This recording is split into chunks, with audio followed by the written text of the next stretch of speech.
Hello, adventurer. It's good to see you. You have made it to the morning grind. Welcome, welcome. It's the live stream at the beginning of the Geekverse, where we talk about all types of topics in geekdom, gaming, and fantasy, with an emphasis on being constructive and creating the things that we want to exist in the world. It's all on the grind, Sizemore. Can't be too fine, can't be too coarse. That's exactly right. There are a lot of adventures to be had today. Dungeons to explore and monsters to slay, and who knows what a random encounter might send our way. That's why we have to prepare, so settle in now for the morning grind with your favorite beverage in hand. Tea? Or maybe something a little stronger. I've got a few bottles of the old Wynyard left. Whatever you want. Pull up a chair. Dude. If you're feeling fancy, how about a cappuccino? Or a frappuccino? Or how about an espresso? Just tea, thank you. Sounds good to me, Gandalf. Whatever you want. I'm just glad you're here. Everyone is welcome. You can just watch if you want.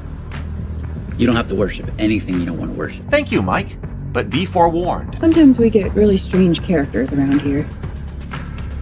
Wait, what's that you say? Why can't you come and be a part of the stream? My wife would disown me. Oh no, I bet she'll be fine with it. Come on in. Am I scared for my safety? No. What are we supposed to do? Everybody do the secret handshake.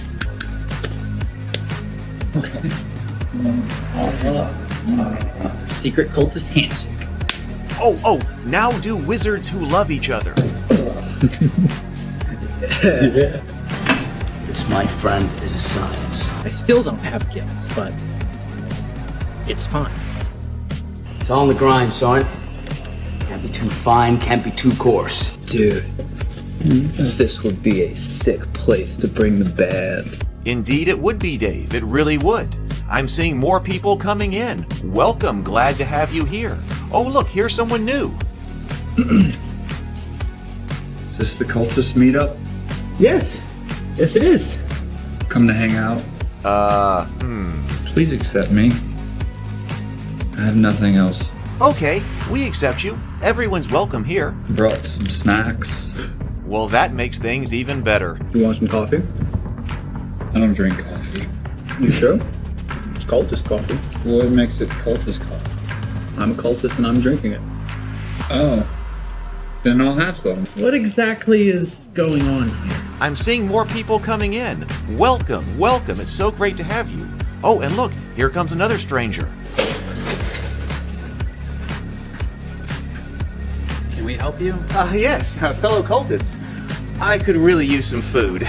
Oh yeah? Welcome. We have donuts. Oh, it's me. I'm glad I'm here. I'm sure you have a few questions for me, though. What's your name? Who do you work for? What god do you worship? Great questions, Rob. I'm Steve King, and I worship Nyarlathotep. No, not really. I'm just Heath, and I won't be worshiping anything this morning. But I will be your host. Welcome to the office. We're going to have a great time. I've got my coffee ready, because now it's time for the morning grind. If you could become a fish, that would be amazing. Then I could command you with my mental fish powers.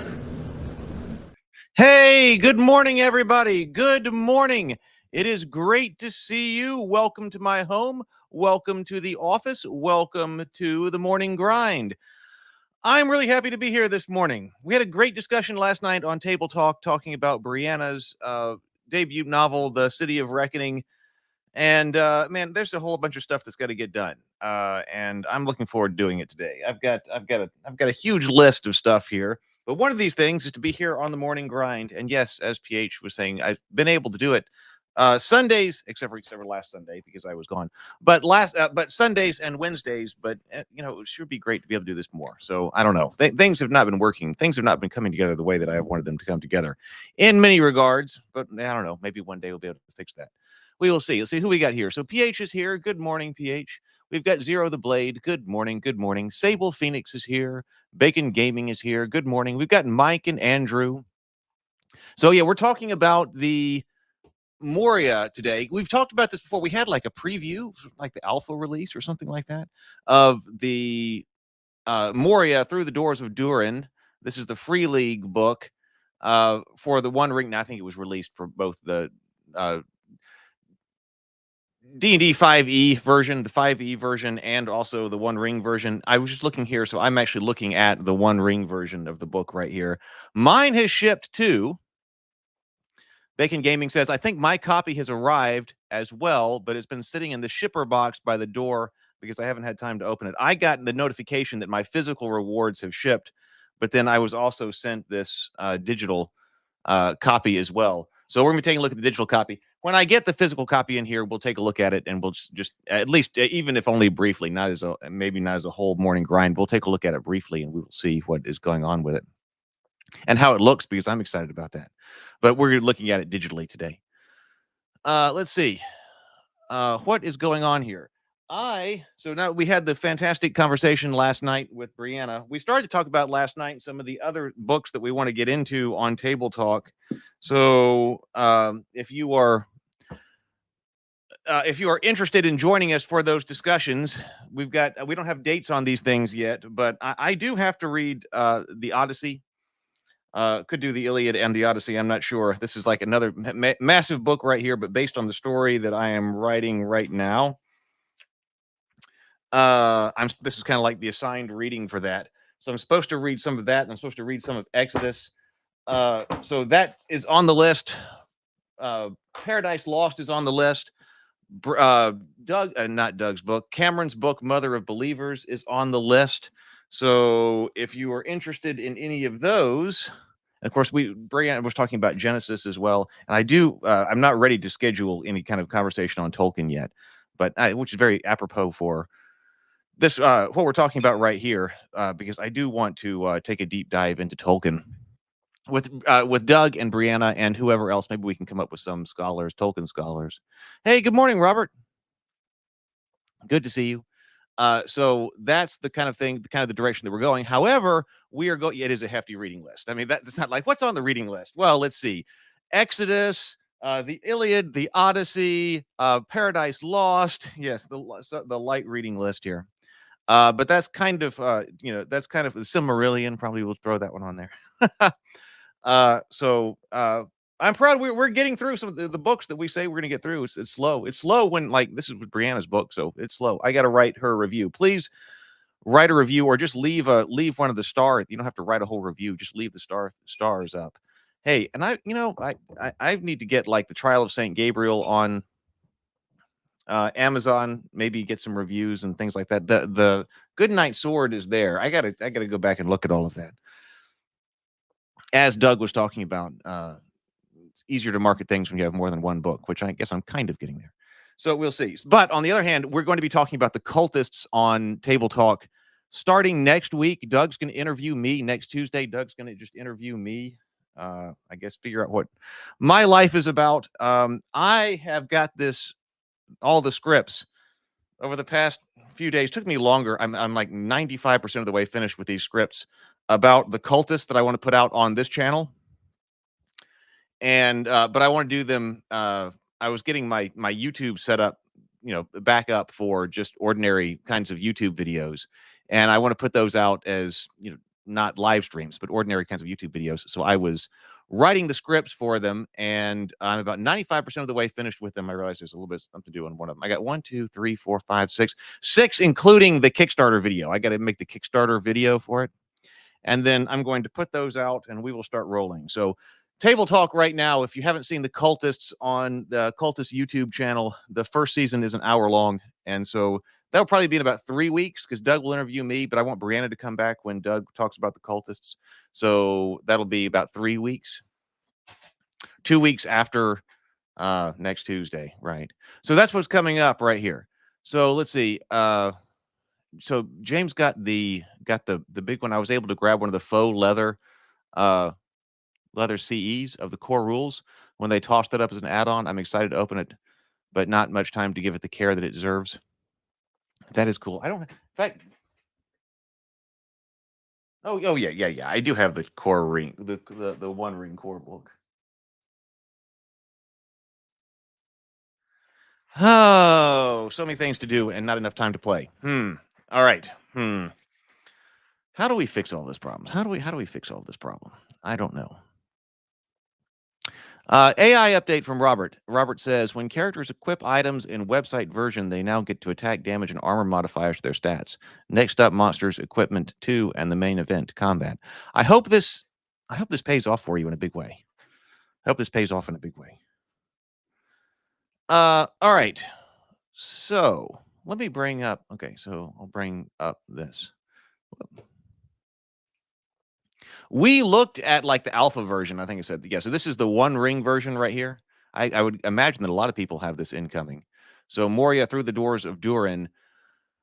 We did an episode of the Morning Grind on this, and I think we were enjoying it. I think we liked what the One Ring had put out, or what Free League had put out. I still love the look of this. Like the painting. I mean, the layout here, like this paint. I really love this. Oh yeah, Gen Con's going on right now, and I was thinking, and I'm not there, but so Gen Con.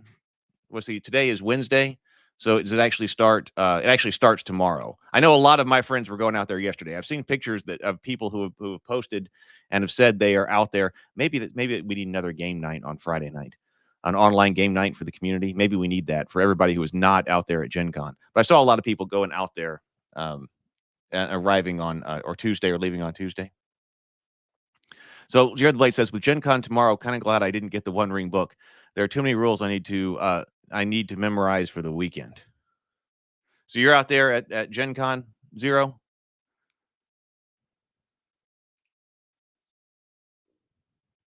Bacon says, sometimes it isn't your place to play. Sometimes it's to give others the info they need to craft the kind of experiences they want to play. That's how I'm justifying it anyway.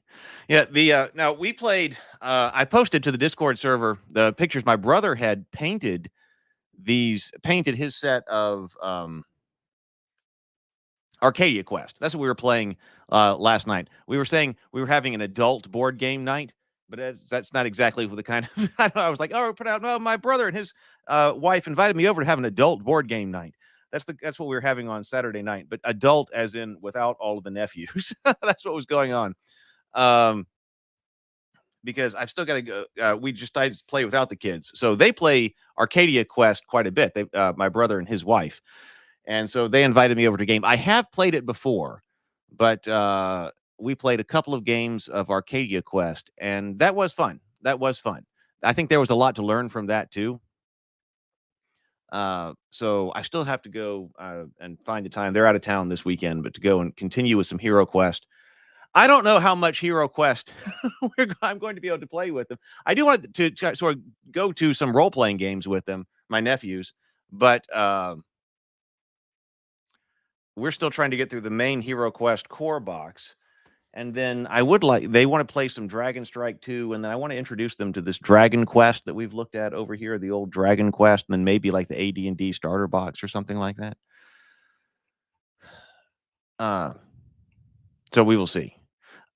Okay. The first time, it was about 3 months ago when we looked at this, I was looking up on YouTube. So we did look at the introduction, Light in the Darkness, the City in the Mines, at the gates, the trumpets rang, Moria and your game campaign focus. We liked, I think, the way they were styling this. Oh, you're going to play with Mark on Friday? Mark was going out there. Yeah, I just noticed Bacon says that I need to get back out to Gen Con. I do too. I mean, I used to go regularly. I haven't been in years. I mean, there's so much to say. Oh, I think going to Gen Con and Origins again would be fun. But you're getting out there to play with Mark, the Cool Name RPG. I actually just noticed as well, like just a few minutes before I started the morning grind, I noticed that I got an update from Mark. This is Mark Tassin about the Cool Name RPG on the Kickstarter. So he released the playtest core rules 1.0. So I haven't downloaded it yet. I got to log into BackerKit or something like that. But just moments ago, the Cool Name RPG version 1.0 was released. So I got to take a look at that. Maybe we'll take a look at it on the show soon. So I'm not sure. I'm not sure we'll do Sunday. So yet, but we will see. But that's one option. So I know. Yeah, Mark is out there at Gen Con. Mike says, my friends and I could not get to Gen Con this time. We decided to do a friend con where we get together these next days and play one shots that we all want to try. That sounds like an excellent idea. Sounds like an excellent idea. Adult game night to play The Floor is Lava. Mike says there's a D6 version 2 edition by Gallant Knight Games on Kickstarter. I did not know that. Have we looked at that? Have we looked at that? When I was thinking D6, there's something that is like that with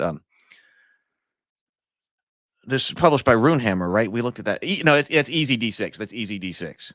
But this is D6. Let me just go to Kickstarter. Whoop.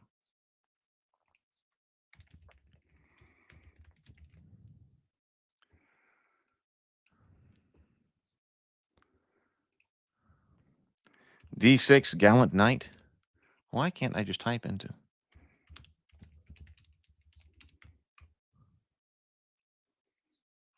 Didn't see it. D6 RPG.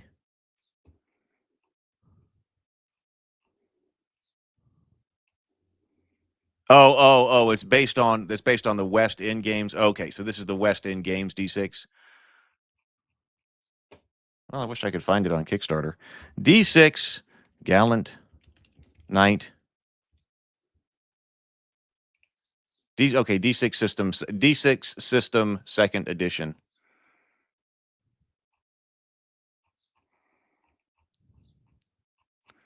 It just says that it's coming.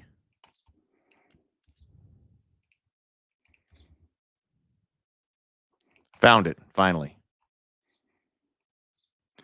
Okay, I will just click the follow button on that, or the remind me. Well, I'm not logged in. Okay, well, whatever. Okay, but I found it. So we've got D6, the D6 system second edition, based on the West End game stuff. Okay, thank you very much for letting me know. Here, I'll post that link to the Discord server, so everybody else is looking for that or is having a hard time finding it. Here's the link.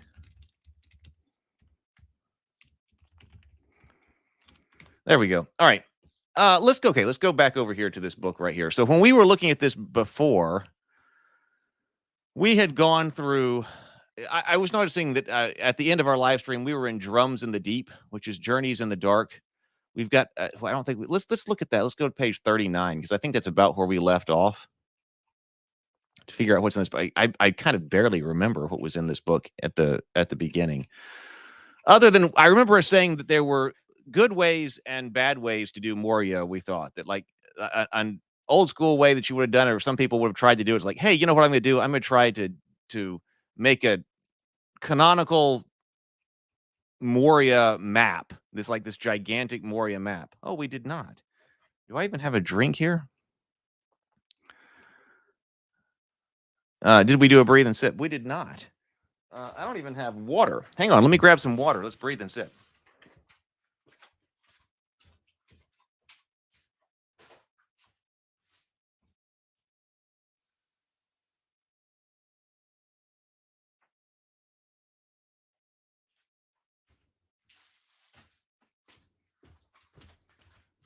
Oh, hey, and speaking of Sable,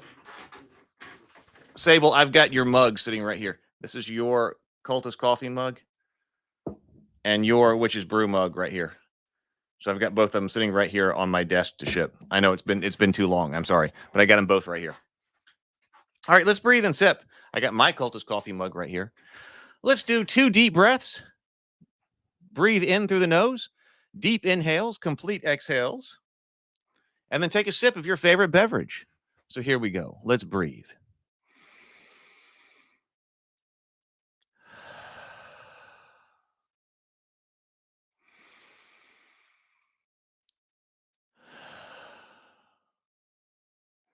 And sip.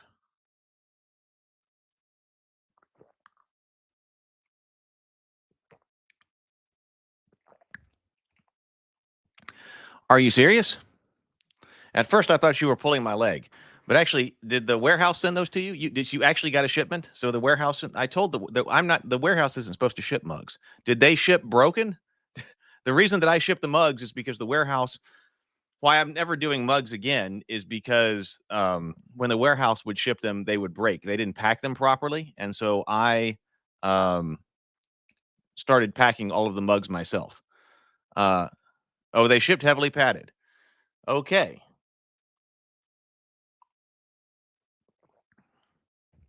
Well, all right. I didn't get a notification that they shipped. Okay, but I'm glad you got them. Okay, because it's the system is set up for through the Raven Keep so that the warehouse would automatically ship stuff. But I had told them don't ship the mugs because I had such a huge problem with it. So they did have mugs. First of all, they had mugs. I have to check to see how many they have, and they shipped them. Okay. Well, all right. Okay, fantastic. I'm glad I didn't double ship. I need to check that. But all right. Okay. So we were saying that we're glad they didn't take the approach to, hey, let's make a gigantic map of every room in Moria and try to tell you exactly what's in it. That sounds like something that would have been in the like Ruins of Undermountain or something like that, one of these gigantic mega dungeons. Trying to go room by room through Moria. Now look, what's in this room? And primarily it's a bunch of empty stuff or empty rooms with broken stuff in it.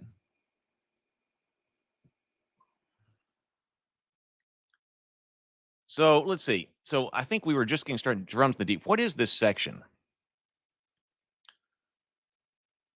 So instead, we have this idea of describing Moria. What is it like when you get into Moria? Groaning of the mountains, footsteps, scratches, splashing. Add disconcerting details when describing a journey through Moria is a wonderful trick of the lore master, making the player heroes apprehensive and fearful. It's especially effective if you tie these portents to the roll of an eye, that's on the special dice, and the increase in eye awareness. Some options to drop into your adventures follow.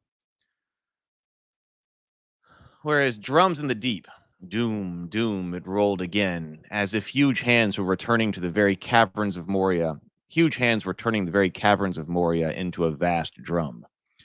Moria has fallen. It belongs to the orcs now, to the orcs and to worse things. Outsiders might be able to slip through Moria without being noticed, but any exploration is almost certain to attract the attention of foes. In game terms, this represents the rules for the eye awareness as described in 169 of the core book. Wait, what is that?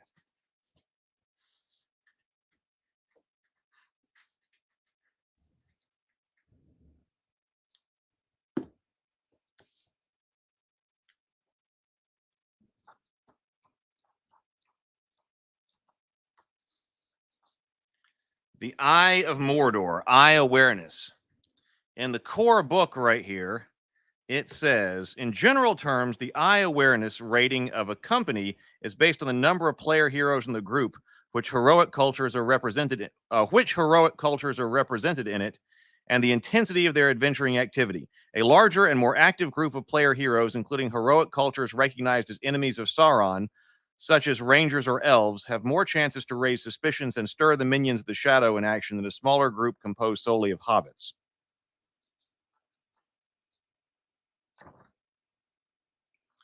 To keep track of eye awareness, it is best to use a number of counters or tokens. Glass beads work fine. That should be placed on the gaming table within reach of all players. About 20 tokens should suffice. The starting eye, I don't think we talked about this when we went through the original, went through this book originally. I don't remember that. So at the beginning of the eye awareness of the starting eye awareness of a company is calculated at the beginning of each adventure phase. This value is determined by the composition of the group, as the enemy keeps a close watch on the enemies he hates or fears the most. Check the table below to find the individual score corresponding to each hero of the company. Lore master characters journeying with the company are not normally considered part of it for the purposes of calculating eye awareness. Okay. To find the starting eye awareness of the company, find its base score on the table below and add 1 for each player hero with a rating of Valor 4 or more. Only hobbits or men, eye awareness 0, 1 or more dwarves 1, 1 or more elves 2, 1 or more of the Dunyadine or high elves 2. What does this do? Shadow gain is in here. Using magic. Resetting eye aware. Okay, this is the eye awareness section is a really major section. Bacon Gaming says that eye is all the way in Mordor, high up in the air. No one can see me in Moria. I'm under the ground. I think we are talking about. Yeah, I think we're doing the not quite as physical a manifestation as the movie depiction here. But okay, eye awareness and more. That's what we're talking about here. This mechanic, eye awareness. The core rulebook outlines the main methods for increasing a company's eye awareness score, while in Moria, the actions detailed in the following paragraphs also contribute to raising their visibility to the enemy. Making noise. Most of Moria is as silent as a tomb. Footsteps or loud speech echoes through the passageways, drawing the attention of orcs and worse things. Especially loud noises such as smashing through the locked doors, the grinding of ancient machinery, rock falls, or the screams and shouts of battle can be heard for miles in the mines. If the company voluntarily takes some action that causes a loud noise, raise the eye awareness. The lore master should make it clear the action will result in such a consequence, and let the player heroes decide if the reward or the action is worth the risk. Lesser noise, plus 1 point. Shouting, singing, dropping a stone into a well. Fool of a took. Loud noise, plus 2 points. The noise of combat, breaking down a door, smashing through an obstacle, or powerful noise, beating a drum, causing a cave-in or explosions. Okay, the 3 major orc tribes.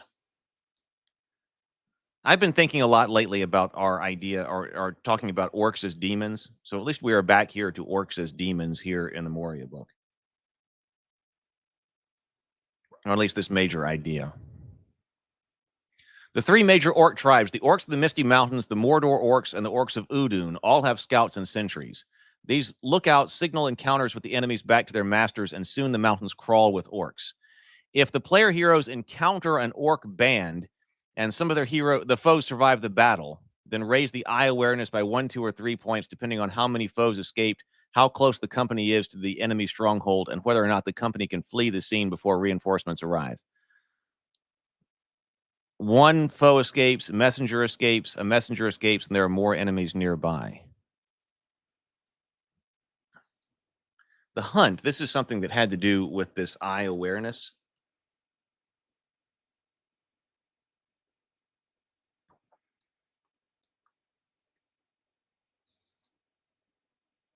I do really like, I just saw something about how famous. I haven't really been through the One Ring rulebook in great detail. I mean, we went all through the intro book, the intro box. I see how famous weapons and armor work. How do they work? I don't know. But the hunt, it says,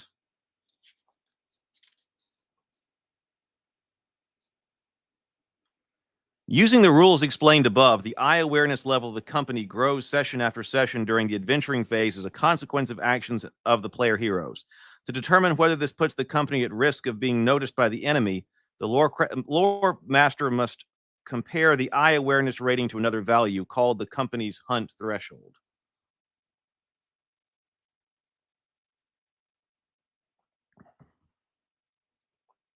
At any time, the hunt threshold of the company is determined by the region in which the heroes are located, based on the region table below: Borderland, Wildland, or Darkland.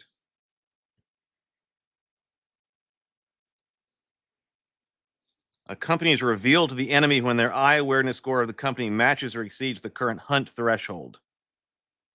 Oh, so hunt threshold. So we're going up in the eye awareness. We've got a hunt modifier table. The source of the hostility may differ wildly from the revelation episode, from one revelation episode to another. So revelation episodes. When this happens, when your eye awareness matches the hunt threshold, the lore master will introduce a revelation episode, a dangerous event reflecting increased hostility in the game toward the members of the company. So we got examples in here of what the Revelation episode could be.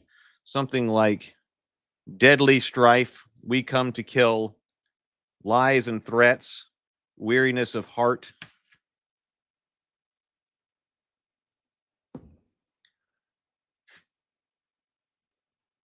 The chat messages are messed up? Maybe not. I like the idea. I still wish that I could find the Decipher Moria book. I wish we could find the Decipher Moria book. It's actually a box set. Because I remember there was something in there about your peril level. So actually that kind of sounds like that. I like a mechanic. I like this idea of a mechanic for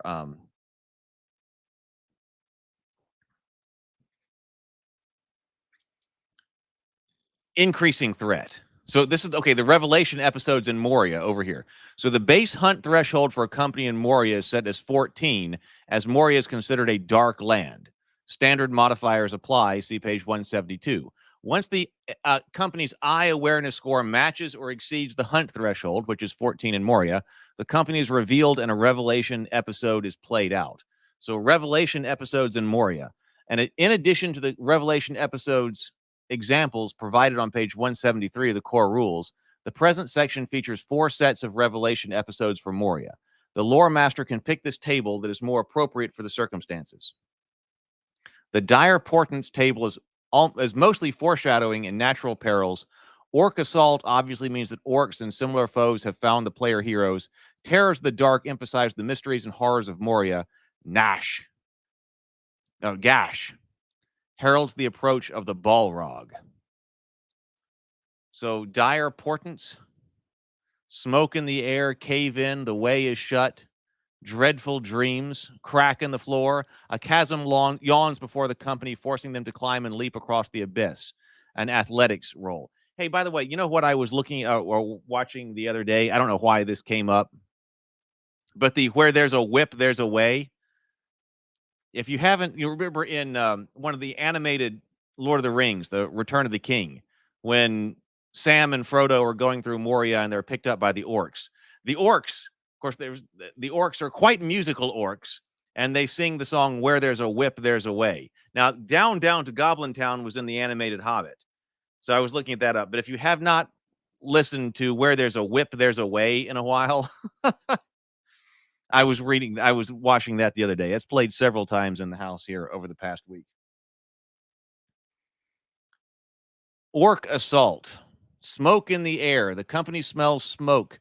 Hot air laden with fine ash rises up from below. Exactly. Where there's a whip,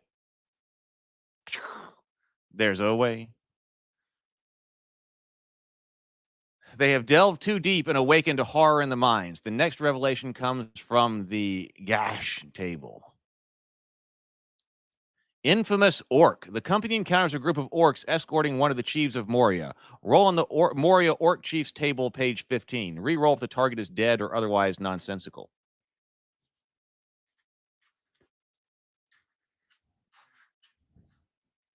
They have a cave troll. A host of orcs, including one cave troll slinker, attacks the company, aiming to pin them up in a dead-end passage or chamber where they can be captured or slain.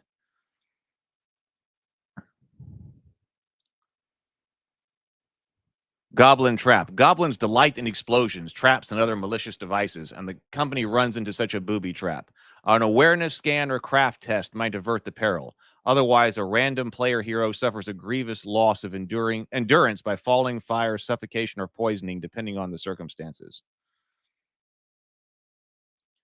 Terrors of the dark. How do I know which one of these tables to roll on?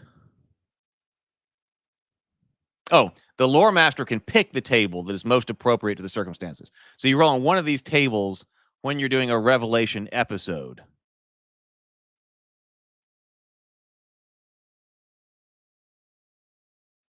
Wait, where's this? Using the word nonsensical for what they meant to be insensate makes that sentence inadvertently hilarious. Is that something in here?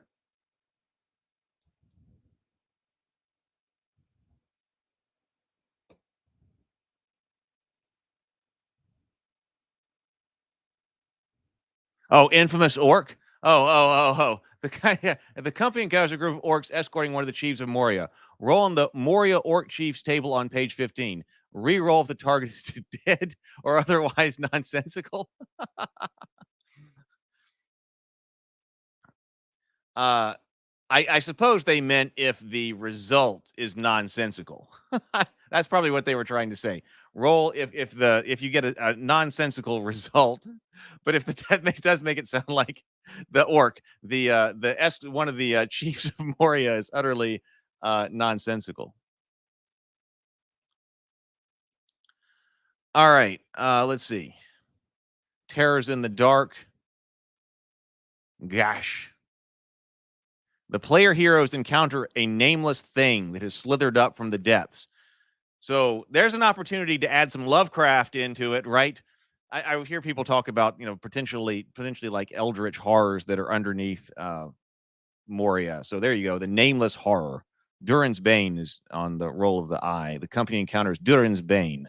The Balrog engages them in combat. Fleeing is the best and most likely the only option. One player hero can stay behind and fight, and the foe. One player hero can always stay behind and fight the foe beyond any of them, so the rest of the fools can fly.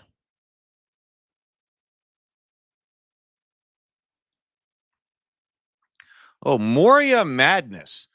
A curious condition that affects dwarves and only dwarves who travel to Moria. This place is sacred. The memory of Moria burns in the heart of every dwarf.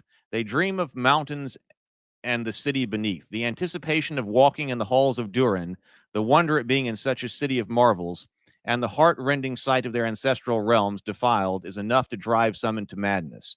Those afflicted by Moria madness convince themselves the city is as it once was. They look at a ruin consumed by the shadow, and they see a glorious hall lit by blazing lamps. They look at a broken statue and see a perfect work of art. They mistake pebbles for gemstones or tin for mithril. Huh. A dwarf hero who suffers a bout of madness in Moria. We got this madness here. We're just talking about Lovecraftian eldritch things, right? Now we have this idea of dwarven madness here. A dwarven hero who suffers a bout of madness in Moria may, if the player wishes, suffer from the Moria madness instead of the usual condition associated with the shadow path. Random table generator. Oh, where are my one ring dice?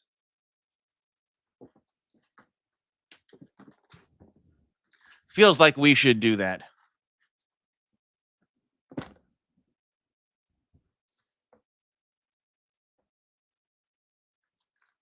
Okay.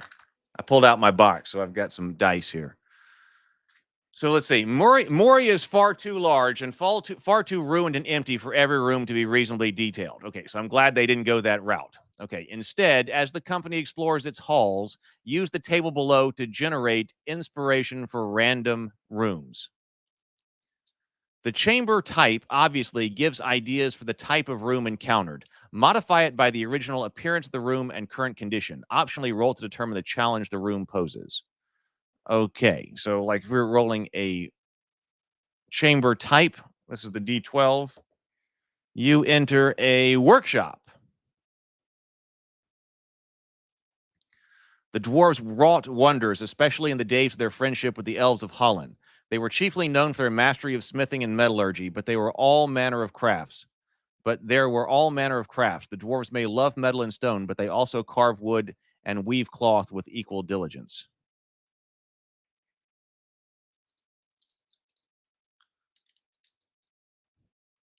Condition table.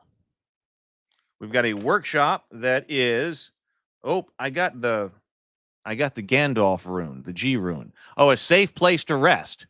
Okay, a workshop that is a safe place to rest. Oh, I kind of do like this. So, okay, so I also love the art in here. That looks really great. Oh, hey, Dungeon Master. Welcome. Well, good to see you. Glad you made it here. And it's, so a place to rest. The chamber feels, well, if not safe, then at least defensible. As long as no fool of a took throws anything down a well, the company might be able to rest here for a few hours without being discovered. Andrew is also big on the art here. Appearance table. 6. Homely. Oh, we found like the best place in Moria. A homely, welcoming, safe workshop.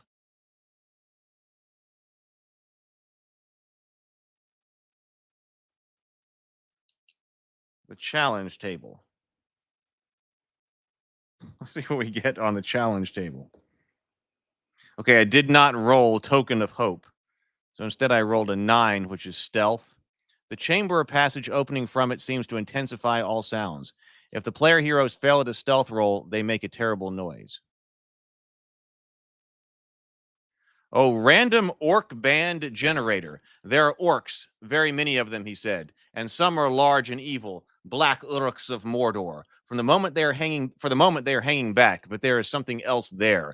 A great cave troll, I think, or more than one. To randomly generate a band of orcs roaming into Moria, roll the feat die to determine the leader and 1 success die per player hero. The success die is the D6s. Let's say, I mean, we roll a D6 per player hero. Let's say we got a classic party of 4. We'll go classic party of 4 here. Compare each die roll individually on the table below, and then add up the foes encountered to determine the full extent of the orc band encountered. All right, roll die. Okay, so the feat die, this is going to tell us what our leader. I got a 10. Orc chieftain. And then 1 for each hero, 1 success die. Okay, 1. 1 great orc bodyguard. Oh, and 3 4s. And 4s are 1 orc guard. So this is an orc chieftain, an orc bodyguard, and then 3 orc guards. For example, a company of 4 player heroes wandering in Moria encounters a pack of orcs. Rolling, the lore master gets 2, 3, 6, 6 on the success die, and an 8 on the feat die. That results in an encounter with 3 orc goblin archers, 2 orc soldiers, 1 orc guard led by an orc chieftain. Think it's too slow? I mean, I don't know. So, I still think trying to not detail this room by room is the way to go. I don't know if you're doing this every time, like with a room, like where we find a place to stay tonight. Okay. Or, where are we? What kind of room are we in? You're in A. I like that idea of just generating that. And then an orc band, of course, that doesn't have to be done necessarily at the table. But that's not like, this is something that I would want on a GM screen. This is fantastic GM screen material, especially if my stats for these orcs are also up there. Random orc band generator in combat. That sounds like exactly the kind of thing that I would want on my Game Master screen if I were running Moria. It's also not a huge part of this book. Too cool for umbrellas. Welcome, Too Cool for Umbrellas. That sip is for you. I don't think I've seen you in the chat before. So Too Cool for Umbrellas says, love the One Ring RPG. Best Lord of the Rings RPG to date, in my opinion. Have you checked out the free new quick rules for the new Conan TT RPG just released? I have not. Let's see.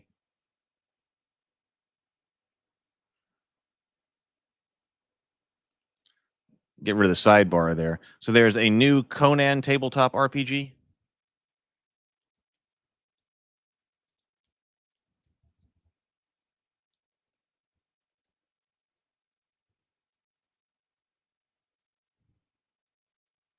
That was, is it the Hyborian Age? Conan the Hyborian Age? Is that the one? I see somebody talking about it on, yes, by Monolith Games. No, I don't know anything about that one. Might be one that we should check out, though. Oh, you know what? I was going to show you some of the art that I had gotten here. I'll show you this later. I don't want to forget that. But I was going to show you some of the art that I got in for the Cultist RPG. I need to follow up. I'm supposed to get, I've got 11 different character portraits commissioned, but I only have 3 right now. I need to follow up this after the stream. Okay, so now chapter 4 is fell foes. They're older and fouler things than orcs in the deep places of the world. Mike says, maybe once you get used to it, it is better, and I agree detailing each room would be a mistake.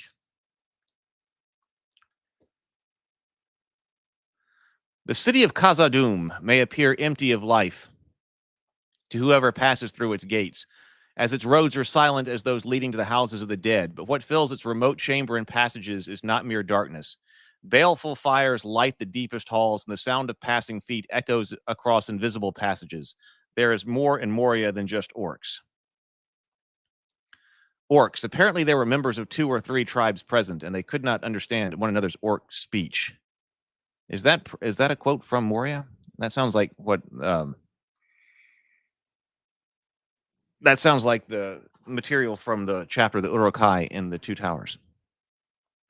Despite their losses at the Battle of Dimral Dale and the Battle of 5 Armies, there are a great many orcs in Moria. The fortress is one of their most valued holdings, partly for its sheer size and strength, partly for the resources of its mines, but also because orcs hold grudges just as strongly as any dwarf. They will not give up Khazad-dûm without a fight. The orcs of Moria are divided into 3 factions, or rather 4. Most orcs in Moria do not have a deep-seated allegiance and simply obey whatever chieftain seems strongest or whose whip bites hardest. Like most orcs, all orcish dwellers of Moria suffer from the hate sunlight fell ability. They lose 1 hate for each round they spend in the full light of the sun. So the 3 major orc factions hold different parts of Moria and skirmish over territory. Explorers in Moria may spot different orc signs, making the ever-shifting borders within the ruined city, and may even be able to take advantage of disputes and rivalries among the orcs. If the company encounters orcs, use the current location guide for which faction they likely meet.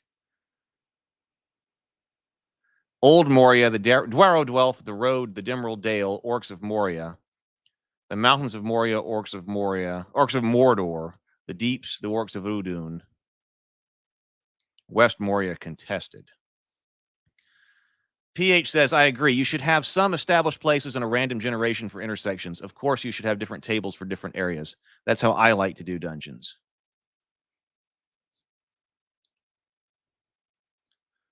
The orcs of Moria are the most numerous orcs in Moria. The Moria orcs remember the bitter defeat at the Battle of the 5 Armies and see Moria as a fortress where they can hide from the hated sun and grow strong again until the time comes to take revenge of the free peoples. They call Gorgal, son of Bolg, their warlog. Warlog. What did I just say? They call Gorgal, son of Bolg, their warlord. Gorgal dwells to the north under Mount Gundabad, but messengers regularly pass south by secret tunnels and hidden ways, bringing orders to Gorgal's lieutenant in Moria, Malik One-Eye. At the center of Malik's realm is his fortress in the heart of the Dwaro Dwelf, but his forces are scattered all over the city in small warrens and warbands. Malik has a host of swift-footed, soft-shoed goblins who carry messages to his scattered captains. When intruders are sighted, drums are used to muster the host of Moria. He deliberately keeps his forces divided most of the time, and sometimes even sends his orcs on doomed missions to eliminate some rival. Cruel games and hollow malice are common among the orcs. Each smaller warband has its own banner or sigil, but they bear the sign of Malik's master Gorgal, the servant-covered head of a bear. PH says, you can always get lost again or discover new places when passing through these intersections. And I take note of the places the group already found so they can try to come back if they want to. Now, are any of your characters playing the role of the mapper? Any of the player characters being the mapper during the game? Oh, my God. So I got to draw out this map here so we can get back here. And we're in Moria. That's not a good time to be the mapper, but it's when you need it most, right? Moria orcs are a variant of the orcs of the north. See page 149 of the One Ring. With the denizens of the dark fell ability in addition to their other abilities. In many cases, let's see what that is. So we've got, I like orcs. I like demonic orcs as bad guys. So, and I like having the different different kind of breeds of orcs. So what is this on page 149? I'm feeling really good this morning. I'm feeling good in the morning this morning in a way I haven't felt in a while. Maybe today's going to be a really real productive day and maybe make something happen. I don't know.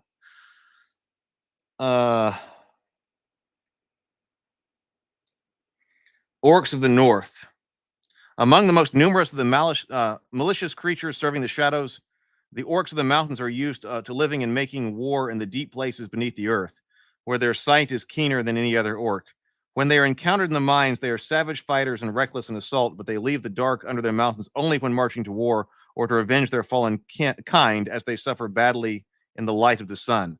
The orcs of the north are a wild and independent lot, bent on their own purposes and aims when the shadow influences are weak, but ready to obey the will of their master when directly subjected to it. The smallest of them are often referred to as goblins. We have come all the way from the mines to kill and avenge our folk. We've got goblin archer, goblin guard, orc soldier, orc chieftain. But what is the denizens of the dark fell ability?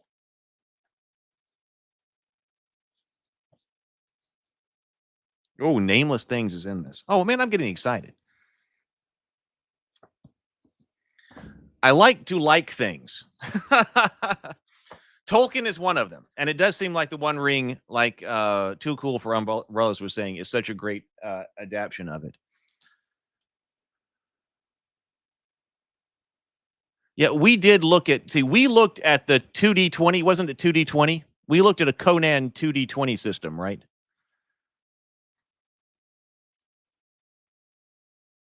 Robert says, creating set encounters is something I'm doing for bosses and artifacts. The idea is to generate that encounter at the end of each quest. Pre-constructing the maze could provide for more set encounters. He says, it keeps the players on edge. They never trust to know the dungeon ways, for there are places to go and places to get lost. There's so much to do. So much fun. So much stuff that we could be doing. In many cases, it's possible to find orc drummers among the Moria orcs. These orcs are the same stats as orc soldiers, but with the following fell ability. Drums in the deep. Instead of attacking, spend 1 hate to increase the eye awareness of the company by 3. Oh. Beyond the fire, he saw swarming black figures. There seemed to be hundreds of orcs. They brandished spears and scimitars, which shone as red as blood in the firelight. Doom, doom, rolled the drum beats, growing louder and louder. Doom, doom. Oh, hey, RPG Exile. Good morning. Good to see you. Moria Orc Strongholds. Malik's forces, formerly the Palace of Stairs, is in the Dwerodelf. Malik's lieutenants control the East Gate, the 21st Hall, some of the armories, the Ledge of Woe, and the Black Barbican. Here is Gorgol, son of Bolg. In the aftermath of the Battle of Five Armies, Gorgol was one of the many contenders to the throne of Bolg, son of Azog. He was Bolg's eldest son and fought in the battle, but he was forced to flee into the withered heath when the eagles came. It took him 6 years to return to Gundabad, but once there, it didn't take much for him to claim his father's throne. To those few who immediately swore fealty to him, he promised riches. Those who opposed him, and there were many, fell under the scimitar of his grandfather Azog, a huge blade forged in Karn Doom by dark smiths and bound with spells by the Witch King himself. Oh, cool. I also like orcs with curved swords. The curved swords of the orcs. You know, how much it's amazing, like how much I'm still influenced by the very first real encounter with goblins, you know, orcs and goblins in The Hobbit in Goblin Town, and their curved swords and their descriptions and the same pictures that I conjured as a kid when reading that are still with me today. The orcs of Udun. The fire cult of the Udun orcs are seen rightly as crazed fanatics by the other orc clans. They serve and worship the Balrog and make sacrificial offerings to Durin's Bane, throwing their victims into blazing bale fires in the deeps. Some among them are convinced they have been touched and changed by the Balrog and made into vessels for a portion of the Bane's corrupted power. The orcs of Udun control the lower levels of the city and parts of the mines. Disputes over access to the mithril veins are a source of constant strife between the Udun orcs and the rest. At present, Malek's forces control the Wailing Stairs, giving them a route to the mines, but their control of the shaft is precarious. The Udun orcs do not have a symbol, but many wear masks of leather and other unwholesome materials, as all of them stink of soot, ash, and burnt flesh.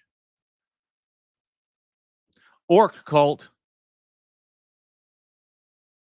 Oh, thank you. Okay, so the Discord, in fact, I should drop a link to the Discord. So if you're looking for these links, the Discord server is always a good place to put links. Okay, so Mike just did put in, okay, I see right here.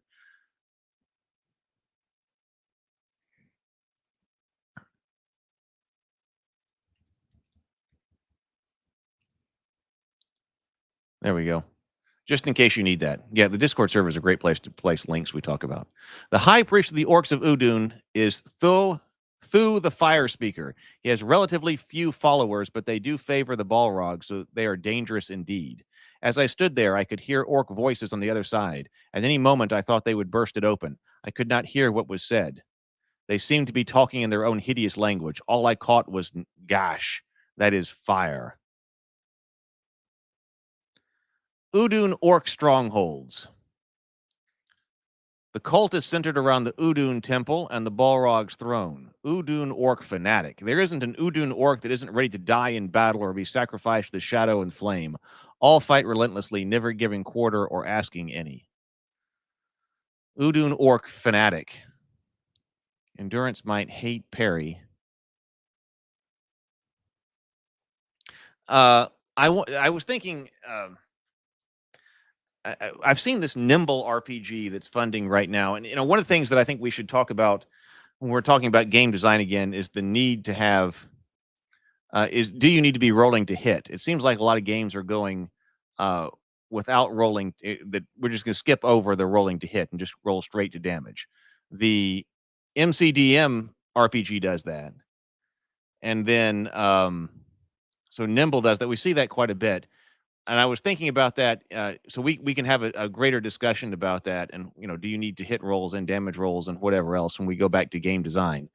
But also, I was thinking about that in the context when I was looking at the stat block, because the stat blocks are asymmetric between bad guys and good guys in the One Ring. I remember that, like when I was looking at these stats here, and I was thinking about player-facing rolls. Is this all player facing? I don't think it's all player facing, but like, and I'm gonna have to remember exactly how combat is done here. But I was thinking in my head as I was doing some other things the other day about player facing attack rolls and using a static value for an attack. Oh, the person comes up to attack. You roll to defend. What do you roll to defend against? Oh, a static attack value. I was thinking about that quite a bit, and it wasn't working for me. I couldn't think of a good way to get that to work. But is that the way that this is?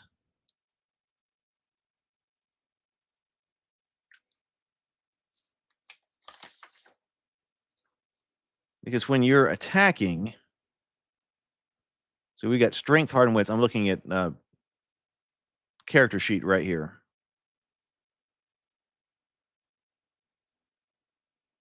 War gear, damage, injury, load 8. I don't remember. Like, what are you rolling to attack against? It's not parry here?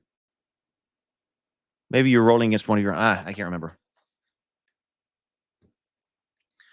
Udun Orc Fire Touch. Chosen by Thu himself from among those that the Balrog has warped, the Fire Touched are so insanely aggressive they make the fanatics look like peaceful creatures.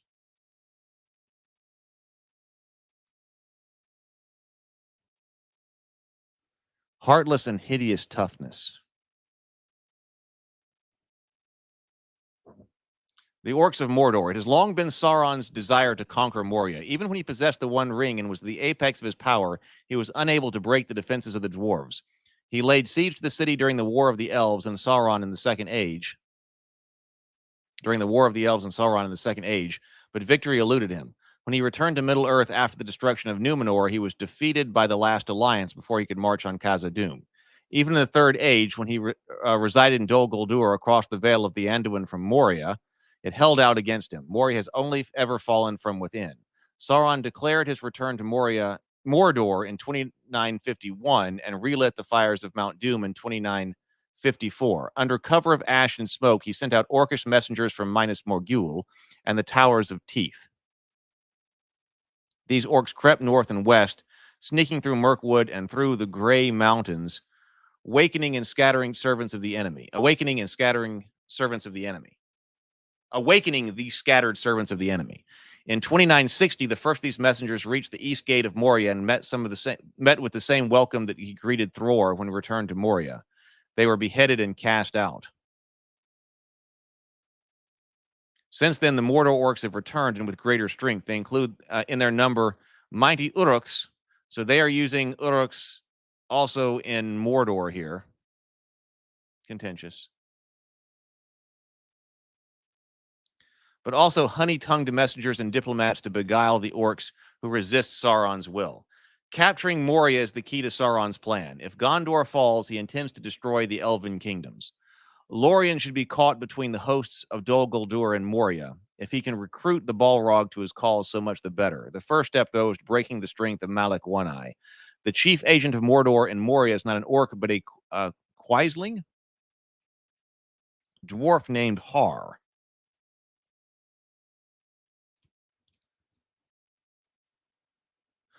Oh, Quisling. I have never heard it. Man, we were learning all kinds of words here in the past 24 hours. A traitor who collaborates with an enemy force occupying their country. Well, that sounds like definitely a word I should know. Quisling dwarf named Har. He is accompanied by a band of dangerous orcs led by the Reaver Noglar. The Mordor orcs bear the sign of the lidless eye in battle, but conceal their allegiance at other times.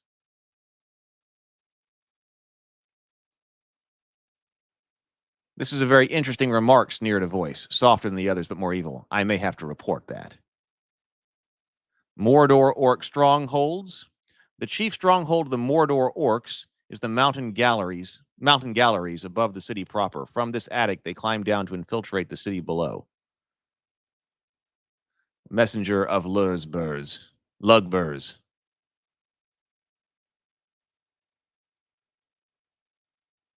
Black Uruk captain. Black Uruk. I like that. Mike says, Heath, what about defending against an attack in a player-facing way does not work for you? The static value, I was not working. We talked a lot about. We've talked a lot about rolling a bunch of dice and having the. When we were talking about game design, we were talking about a lot of stuff about dice and randomness and whether that adds to the game or not, or is that what's actually fun? We talked a lot about that when I was trying to design something that was less random. Well, far less random is a static value. So if you have the enemy with a static value, of course, it's not defending. It's not the player defending, because if you're like in Hero Quest, the Zargon attacks and then the player defends himself. But here you would not be having like Zargon or your game master roll a die for the orc's attack. The orc just always attacks with a 15. The orc steps up to you, attacks with a 15. And then you have to defend against that. And in this kind of system, I was thinking about with a unified attack roll, so you're also getting damage at that point. The orc attacks you for 15. You're trying to figure out how much you can subtract. All right, you'd better defend against that. I feel like there needs to be some variability in the bad guy's attack. It can't always be 15. We said we don't want a completely static good guy's attack. Because some people are like, if you don't like randomness, just have like static values or play something else or something like that. So the hero doesn't always step up and attack with a 10. The hero is got some level of randomness to his attack, but the bad guy would have no randomness to his attack, and the good guy would just be, or the player character would just be trying to see what they could mitigate. And that doesn't sound right. I think it has something to do with the human psychology about not wanting to have something that's lost or not wanting to deal with loss. I'm not describing this very well. Let's say, you've got the orc attacks you with a static value of 15. And if you don't roll above a 15, you're taking damage that's the difference.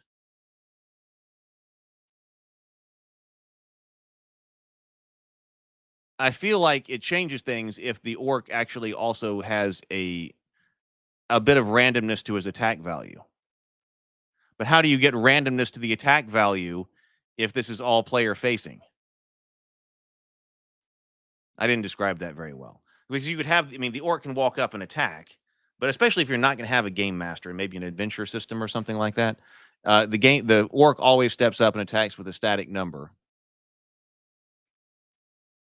There's something that's about it that feels better to me if it's not a static number for the orc. It can't be a totally random number, but I don't think it needs to be a completely static number, because you might luck up and have the orc not attack as well, or you might get or the orc might attack a little bit stronger. It seems like it's that there. It seems to me like there should be a normal distribution to the orc's attack. That orc's attack roll, to me, feels like it should have a normal distribution to it. But how do you generate that if you're all player facing? I don't know yet. Bad explanation. Those are the kinds of things that were going through my mind. But I was just, as I was playing that through my head, I was like, okay, orc attack, static value. Orc attack, static value. Orc attack, static value. I think you need something else in there. I think that orc's attack value needs to be distributed normally. And it can be a rather tight distribution, but I think there needs to be some kind of distribution. So we have a section on dwarves here. Let's see. We'll go for a few more minutes. Dwarven haunts. The doom of elves is to be bound within the confines of the world until the world's ending. Should an elf perish, their spirit retires to the halls of waiting, from whence they shall return home in time. The doom of men is to pass from the circles of the world when they die, never to be seen again. The doom of dwarves, however, is a mystery even to the wise. Some say that dwarves, who are not part of the music of the holy ones, are fated to return to the stone from which they were made, merging again with the substance of the world, while others hold that dwarves shall aid in the remaking of Arda even after the end of things. Whatever the fate of the dwarves may be, it is certain that Moria is haunted. Perhaps there are evil spirits and counterfeit of the dwarves, or maybe it's the effect of dwarven magic spells or curses placed as wards to guard their ancient home. These haunts are invisible to mortal eyes, though those who can perceive the other side see them as shadows that are somehow heavy and substantial, like thick tar. The shadows cling to physical objects, making them more cumbersome and draining to the will of the bearer. They may also inhabit rooms or whole buildings, shutting doors, snuffing out torches, and holding exits shut.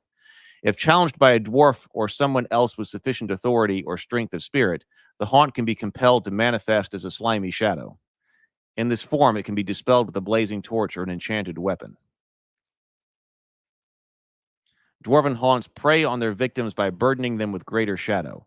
Those who fall into despair usually develop an obsession with hoarding treasure or with completing some task left unfinished.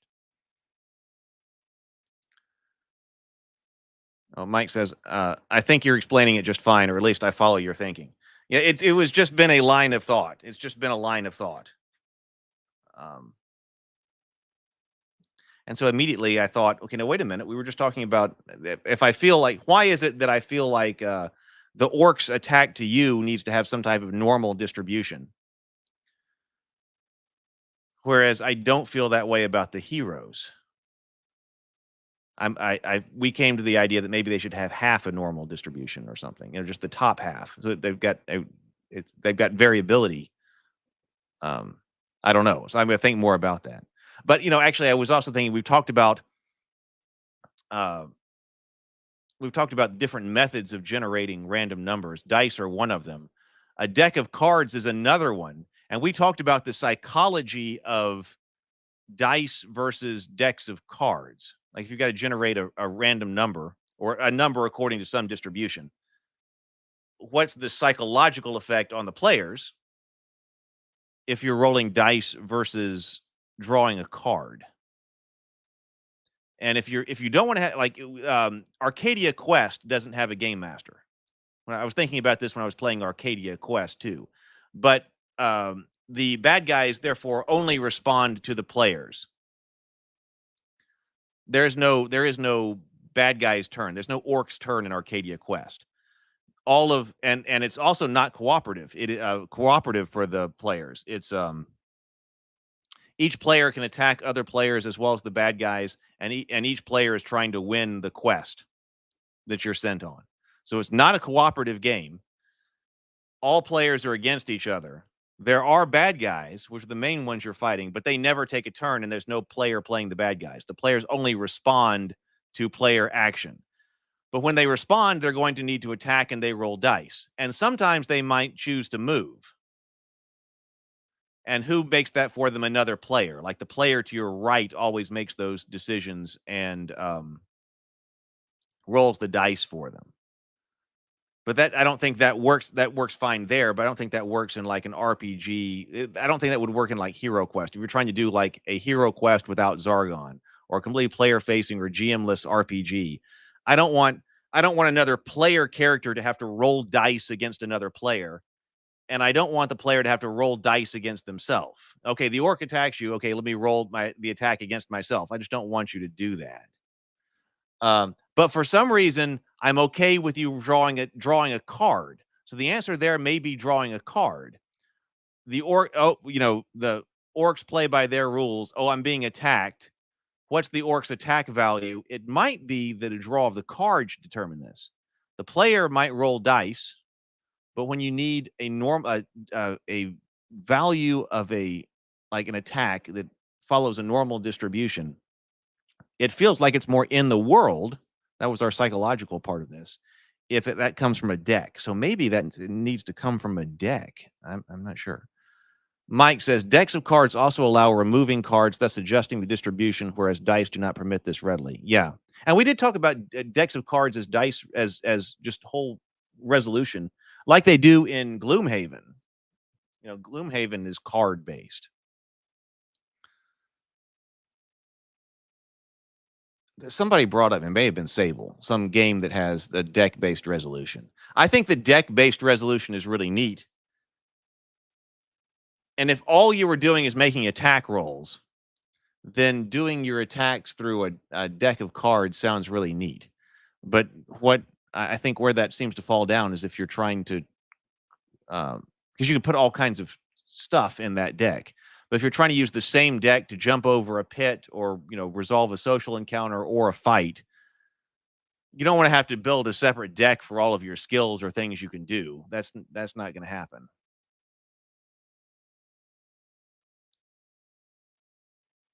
Well, it depends on how many checks you've got to make. Wait a minute, I just had an idea. We got a little bit off topic, but I just had an idea. So my issue there with the deck is that if you're playing Hero Quest, for instance, where basically all you're doing is attacking monsters, okay, then, and that is a lot of what you're doing in Gloomhaven, right? Now, I have not played through all of Gloomhaven. I've only played a few games in Gloomhaven. But I mean, basically, when you enter the dungeon, you're fighting monsters. So if you've got a deck that customizes your ability to fight monsters, that can be really cool. But if you've got a bunch of different skills that you're going to have to use during the game, if you're going to do deck-based resolution mechanic, you probably need to have one deck that resolves all of your actions, right? Because you can't have, if you're playing GURPS here, you can't have a different deck for every skill you've got. Build out a new deck for every skill. You really need one deck resolution. But what if you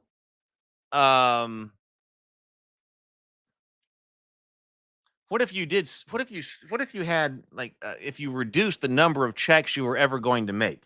Now that was something we were talking about when we were talking about Fated Edge.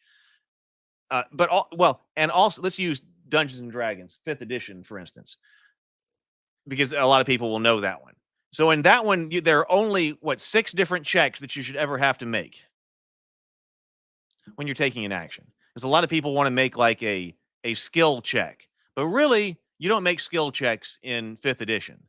You make an ability check and then sometimes modify it if you're proficient in a skill, right? So in that case, theoretically, you should be only using 6 skills. Could you put all of those on one card? Every single draw of the card is going to be one of these things. If it's strength, reference the strength part of this card. If it's dexterity, reference the dexterity part of this card. If it's the intelligence area, represent the intelligence check of the card. If you have a very limited number of rolls or checks that you're going to need to make, you could potentially put all of those on different sections of a card.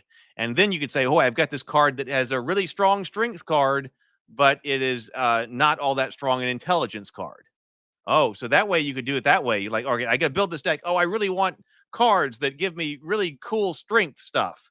Okay, that might mean that they don't give you very good intelligence stuff. You could play with it that way. Has anybody ever done something like this?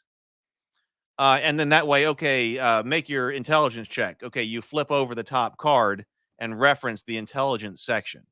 You could, I think maybe something like that could work. I'd run a real elegant design of the cards.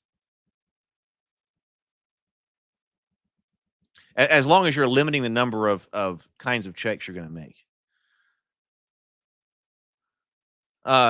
Too Cool for Umbrella says, Through the Breach RPG uses cards for resolution. I don't know that one. Let me look that one up and keep a tab with that one open.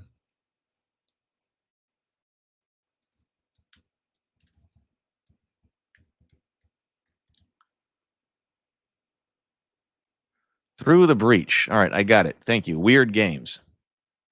Oh, is that Malif? I just saw something from Reddit that says, has anyone played Malifaux Through the Breach? I have played Malifaux. Wasn't that like a skirmish style game? I did that at Origins one year. But this is Through the Breach, is a tabletop role-playing game set in the world of Malifaux. Okay. That makes sense because Malifaux had card-based resolution. Got it. All right.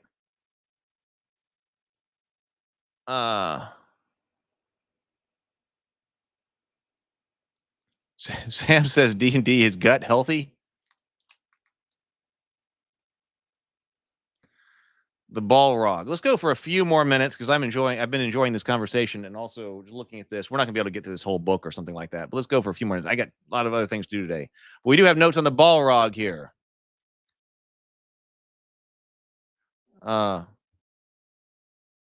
Dragonlance 5th Age was a card system. I loved that dumb tool set.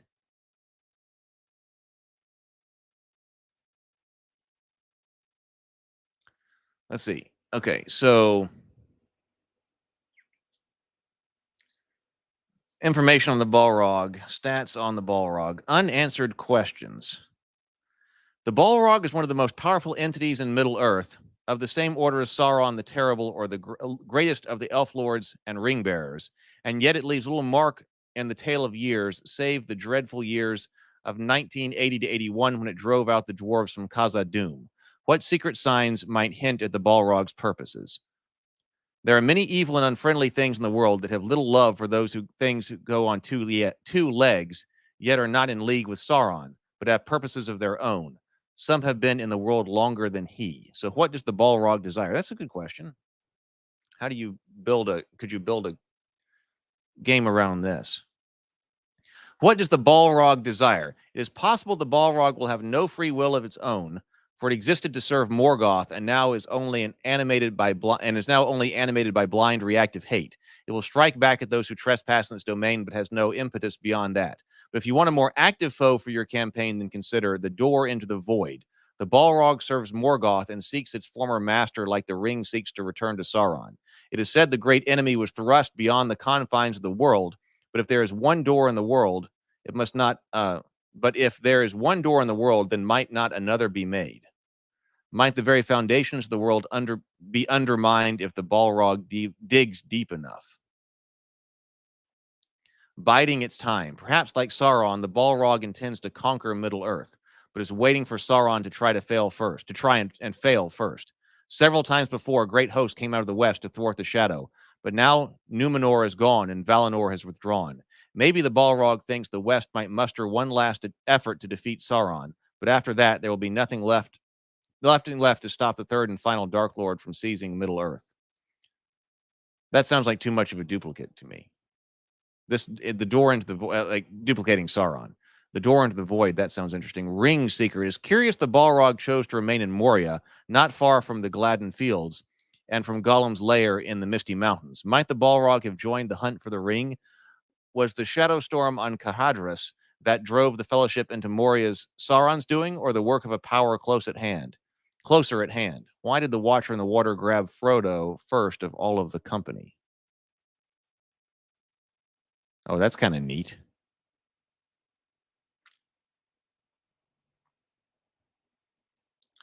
Anon says this is how TSR's Marvel Saga game worked. Only each card was for a single attribute. I like the idea of having all the attributes enumerated on each card, forcing a choice, however.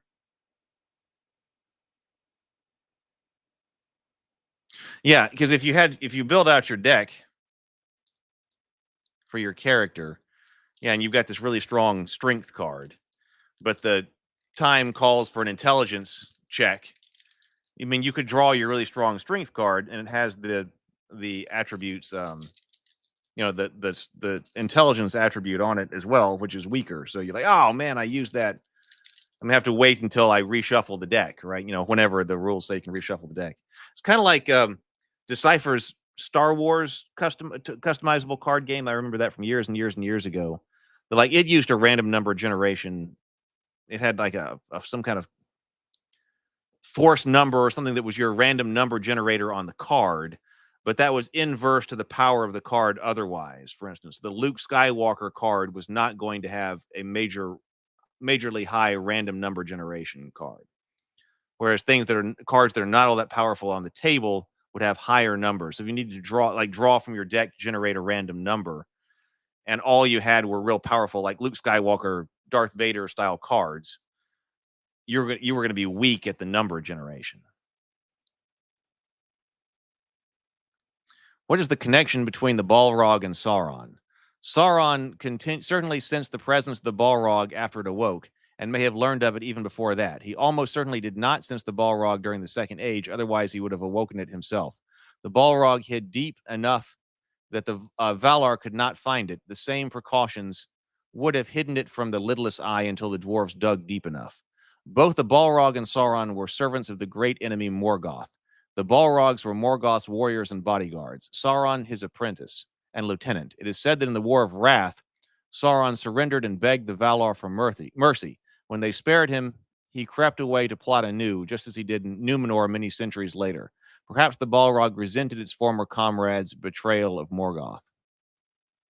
Another possibility, Sauron dared not call the Balrog to his side while he was disguised as the necromancer of Mirkwood. If the necromancer had such a clear connection to Morgoth, the wise could quickly have seen through Sauron's lies. It should be noted that the necromancer fled Dol Guldur in year 2063 of the Third Age, less than a century after the Balrog awoke, suggesting Sauron was well aware of the danger of being revealed too soon. Perhaps Sauron intended to call the Balrog to Mordor, or at least use it in his war of conquest when the time was right. Just as slaying Smaug prevented Sauron from recruiting the dragon and loosing Dragonfire in Dale, perhaps Gandalf's defeat of the Balrog saved Lothlorien from destruction. A third option, Sauron knows of the Balrog but fears it. Without the One Ring, Sauron is a mere shadow of his former self. Perhaps he fears that if he tried to command the Balrog, there would be a good chance that it might master him instead. Evil turns on evil, and there can only be one Dark Lord in Middle-earth. I have not seen that. Andrew says, I always think of the ball hog from the 1969 parody novel Lord of the Rings, or read that. The only sequence I can remember. I have not read that. Oh, why is Mithril found only in Moria? So this book brings up some great stuff. Mithril is mentioned as occurring in only 3 places in all of Arda. In the Blessed Realm, on the island of Numenor, and in the depths of Moria. The Blessed Realm is beyond comprehension, but Numenor was dragged up from the deepest part of the ocean. Perhaps Mithril is only found in the utmost depths, in places where elves and men were never meant to go. It is possible the Balrog blasted a route down into the foundations of stone and collapsed the tunnels behind it, and many centuries later, the dwarves happened upon the same rough-hewn way. Mithril was discovered only in the Second Age, some 7 centuries after the Balrog hid himself under the mountain, even though the dwarves had been digging and mining in the Misty Mountains for centuries prior. The fortune of Moria may have also contained its doom.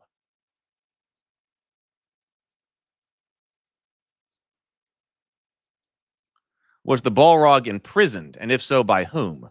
A footnote in the Red Book of Westmarch speculates the dwarves freed the Balrog from imprisonment instead of awakening it. So who imprisoned the Balrog? Might the creature have locked itself away to hide from the wrath of the Valar, and if so, it needed or even called the dwarves to it?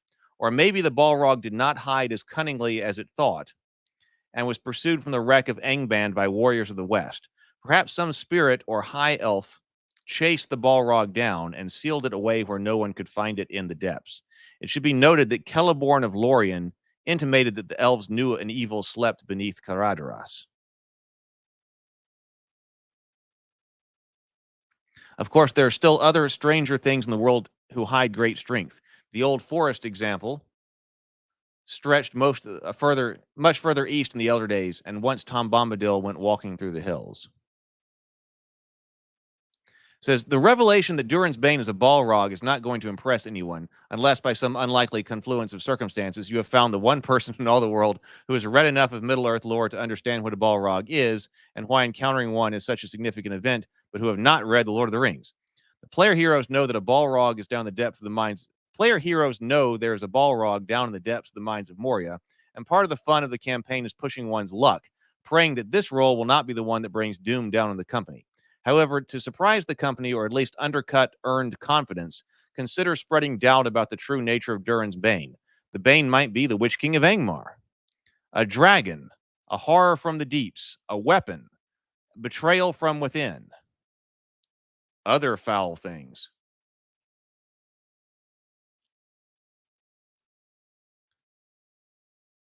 It does me too. Mike says, reading through this book makes me want to dive into Moria for a game or more. I know it really does. This would be a great dungeon. Done right. Daniel says, I've always liked the interpretation that Mithril was a unique divine substance that could lock away and imprison creatures like the Balrog. That's an interesting idea. Oh, this right here. I didn't bring it up on the screen. That's an interesting idea. It was there because it was the prison. That's a good, interesting idea. That's an interesting idea.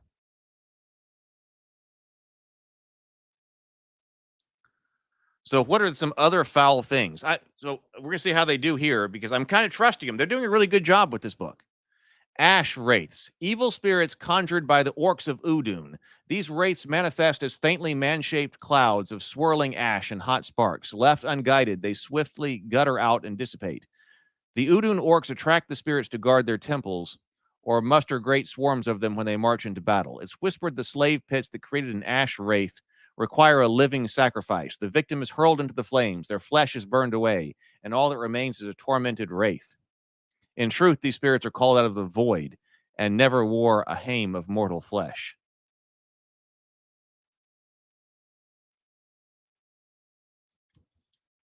I like that.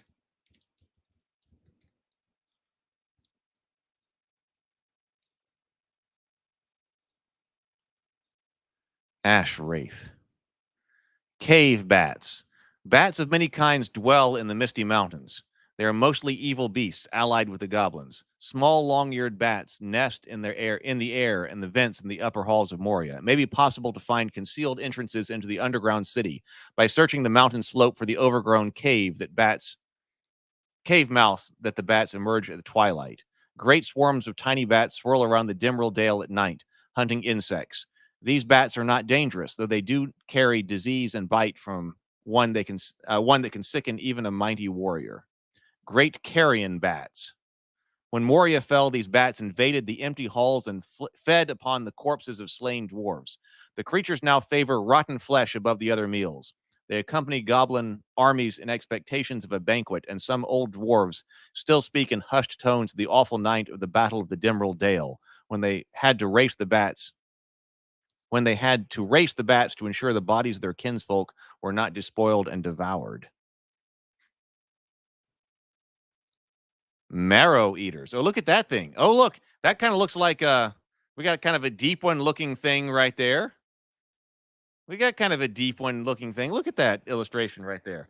And that kind of we got the deep one influence with the not monster abominations in Hero Quest. So a marrow eater. Only a handful of wild tales speak of these creatures. The dwarves encountered them in the deepest portions of the mines of Moria, far beneath Cahadaras, and only in the last years before the catastrophic event of advent of Durin's Bane. Perhaps the orcs have met them in the intervening centuries, but if they have, no tales have reached the surface. The dwarves spoke of thin-limbed creatures, human in size and shape, but with skin like a fish that glimmered with its own pale luminescence. They had great bulging eyes with an iris or pupil, the long, sticky fingers and long tongues for sucking fatty marrow out from the bones of their victims. They wielded knives of polished obsidian and never made the slightest sound, but smeared or secreted a glowing liquid on the rocks to draw strange sigils. The river of Gondor will take care that at least no evil creature dishonors his bones. Tales insist the marrow eaters have no skeletons themselves and are able to squeeze the smallest gaps in the rock. The same tales relate that marrow eaters like to capture prisoners and carry them away to their lairs in their depths, so that every scrap of skin, meat, and marrow can be savored. Stone toads. Huge toads may be found in the wet caves of Moria, like the gardens of Thrym Thistlebeard on page 96. They grow prodigiously large. Some are large enough to swallow a hobbit whole. Their skin secretes poisonous slime, but as the toad ages, their hide becomes progressively tougher until it's hard as stone, with the slime oozing out of their narrow cracks. The dwarves of old prized these toads because when a toad grows old enough, a gemstone forms upon its brow. These toadstones have magical properties, especially in the healing arts. Many ancient dwarven talismans of good health contain toadstones. You got to take the thing off of its head.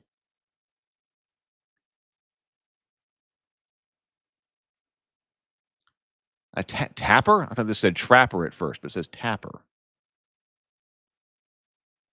Tales of tappers are as old as the first hall, and yet, in all that time, no dwarf has ever laid eyes on a tapper, and the nature of the entities remains a mystery. They may be spirits or ghosts or the product of goblin miscreants or some subterranean folk of the realms below. They are named for the sound they make, a distant hammering or tapping on the stone that echoes through the underground passages. One tapper can be distinguished from another by their rhythm, and each tapper appears to rule over a particular portion of the underworld. Tappers, by the way, are not unique to Moria. Tales of tapping are told by miners in the mountains of Gondor. Tappers can be cruel or kindly told toward travelers. There are many accounts of tappers warning of impending cave-ins, but there are even more tales of tappers lurking unwary miners or explorers to their doom. Tappers are said to delight in subtle offerings of food and precious things. Some tappers love songs, tapping along in time to the music, but others despise anything that interrupts the slow rhythm of the tapping.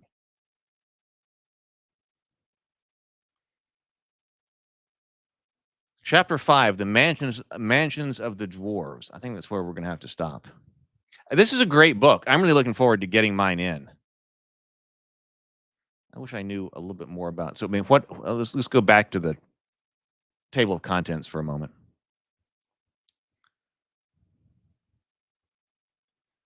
So that we're now into the mansions of the dwarves, which seems like, oh yeah, okay, there's still a lot.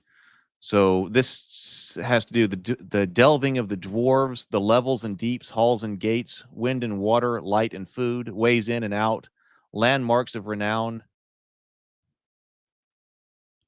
Old Moria, the King's Hall. So here we do have certain locations. We're talking about certain locations here.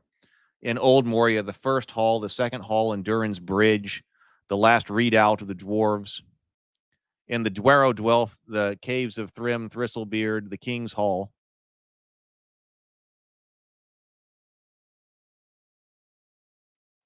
The mountains of Moria, the Redhorn Gate, and the citadel of Barazinbar.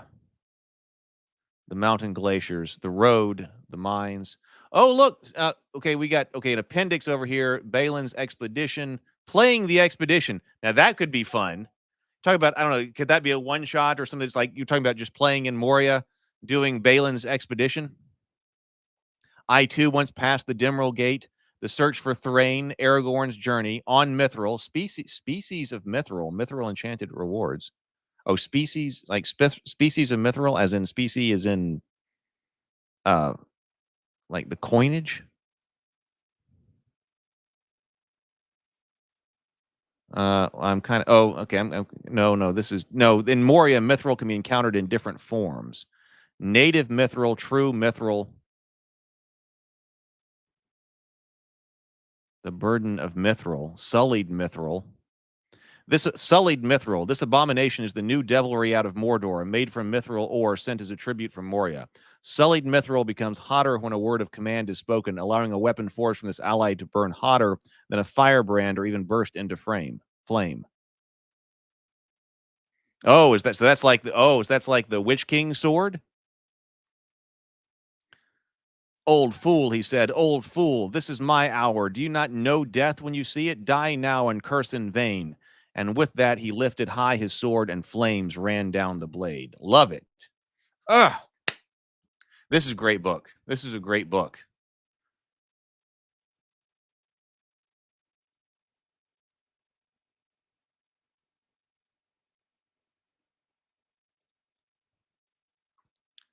I want to read more about the different types of Moria. But also down here, it's a Moria Magical Treasure Index, Dwarves of Nogrod and Belagost. But also, we've got a section here that is solo play in Moria. Solo play in Moria, page 189. Your solo adventure, crafting your player hero, adventuring among Balin's expedition. Your band, readiness, dispositions, personalization, conditions, shared callings. Solo tools, the telling table, the lore table, battles, councils. Mike says the production value of the PDF is great, and they did a great job with the atmosphere of Moria. Yeah, I agree. I agree. If I were playing in Middle Earth, I think the One Ring and what they're doing here, what Free League has been doing, is fantastic. So we're looking through the there we go. Balin, not Balin. Bacon says solo play in Moria sounds very interesting. All right. Well, there's clearly more to this book, so it's not like we went through everything. With that, I don't know how much has changed since like that the alpha release or something like that. There was like 3 months ago we went through that, but this should be the actual release here. My physical copy will come in soon. We'll at least glance through it. We might need to look more at that mithril or the solo play and stuff like that once the physical book arrives. I've got my shipping notification. I know a lot of you probably do as well. We'll need to look at that. Hey, you want to see some of the pictures, some of the art that I got in for the Cultist RPG? Let me look at this. Andrew says I'm always looking for solo play games. I know, and that's something that we need to that I want to talk more about too. Like if you're doing like a game with player facing roles and things like that, it seems like you should be able to do a good solo version of that. Where could I at least find some of this art?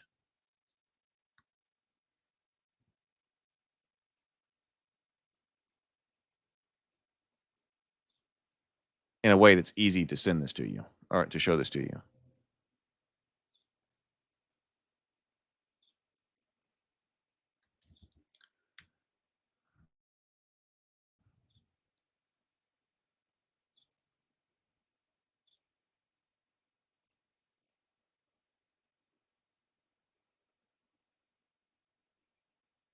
I just got another one in.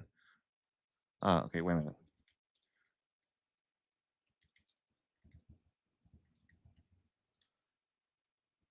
So I've got Rob here. I really like the illustration of Ben.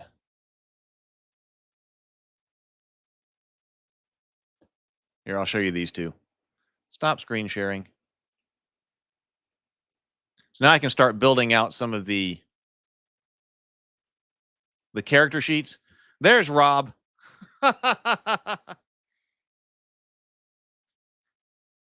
Robert says solo play is what I aim for. Everyone is worried about AI replacing DMs, whereas a solo text adventure that generates itself is unique. So there's our portrait of Rob. So that fits the cartoon version of the cartoon style of the cover and things like that. So there's Rob. And I really like this picture of Ben. I think that's fantastic. I've got a picture of Mike too, but I can't get to it right now. But I really like this one of Ben. I got to send these to all of the cast.